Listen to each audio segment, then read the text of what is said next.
डॉली जी मुंबई से। महाराज जी के श्री चरणों में कोटि कोटि प्रणाम। महाराज जी, मेरा प्रश्न ये है कि हमें मालूम होता है कि जो कार्य हम करने जा रहे हैं वह गलत है, फिर भी वह हो जाता है और बार बार होता है। ऐसा क्यों हमें होता है? हमें अपराध नहीं करना तो भी हम उसको कर बैठते हैं। हाँ, भजन ना होने के कारण। जैसे हमें पता है कि यहाँ नहीं जाना चाहिए और यहाँ जाना चाहिए, जहाँ नहीं जाना चाहिए वहां हम पहुंच जाते हैं, इसका मतलब हमारे अंदर बल नहीं है, हम बलहीन हो चुके, तभी हमको घसीट के ले जा रहा है मन। और जहाँ जाना चाहिए वहां नहीं जा पा रहे, इसका मतलब हम बलहीन है।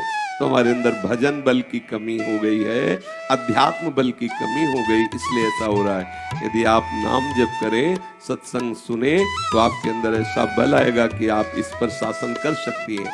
मन बुद्धि पर शासन करने के लिए एक भागवतिक बल की आवश्यकता है, जिसका नाम है विवेक। विवेक ही इस पर शासन करता है, मन बुद्धि पर, और शासन करके उसे भगवदाकार बनाता है। विवेक सत्संग से मिलता है, विवेक पुष्ट होता है भजन से। जितना नाम जप करो, श्री हरिवंश विवेक परम परम विवेक स्वरूप श्री आचार्य गुरु उसके हृदय में स्फुरित होने लगते हैं। हम चाहते हैं कि ये हमसे ना हो, लेकिन बलात् जैसे कोई हमसे करवा रहा है, वो हमारी कामना, वो हमारी वासना, वो हमारी मलिनता, अध्यात्म बल ना होने के कारण हमें बलात् वहां खड़ा कर देती है। हमारे ना चाहने पर भी एक मन कह रहा है अंदर से कि नहीं करना, पर वो बलात् हमसे करवा रहा है, वो हमारे अंदर कमी भजन की है। अब हमें उधर चिंता छोड़ देनी चाहिए, करने ना करने की। हमें भजन संभालना चाहिए, अपने आप वो बल आ जाएगा, वहां तुम्हें जाने ही नहीं देगा। नहीं तो ये जो भगवत प्राप्त महापुरुष हुए, ये कभी ना हो पाते। निश्चित समझो, भजन बल बहुत बड़ा भजन बल होता है। श्री हरिवंश नाम बल हो अपने मन भाई सबको। नाम बल कितना बड़ा बल है। माया के बस होने की तो बात जाने दो, मायापति अधीन हो गया। सुमिर पवन सुत पावन नामो, अपने बस करी राखे रामो।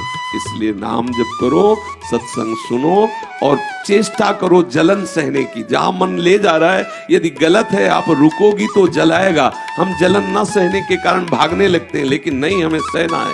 बार बार जब मन पीड़ित, नहीं मुझे नहीं करना, नहीं जाना, नहीं खाना, नहीं सूंघना, नहीं छूना, वो जो धर्म विरुद्ध है, शास्त्र विरुद्ध है, मैं सहूंगा। अगर ऐसा सहने लगे तो महात्मा हो गए, हृदय आपका विशाल हो गया। अध्यात्म नित्या तो विनिवृत्त कामा। यदि अध्यात्म का बल नहीं है तो आप कामनाओं से बच नहीं सकते, कामनाएं आपको परास्त कर देंगी। और अध्यात्म बल है तो आप कामनाओं को परास्त कर देंगे। इसलिए अध्यात्म बल, भगवान नाम जप और शास्त्रों का स्वाध्याय, सत्संग श्रवण, इससे विवेक प्रकट होता है। विवेक से अध्यात्म बल युक्त होकर वो समस्त निषेध जनित कामनाओं का त्याग करके भगवदानंद की तरफ बढ़ता है।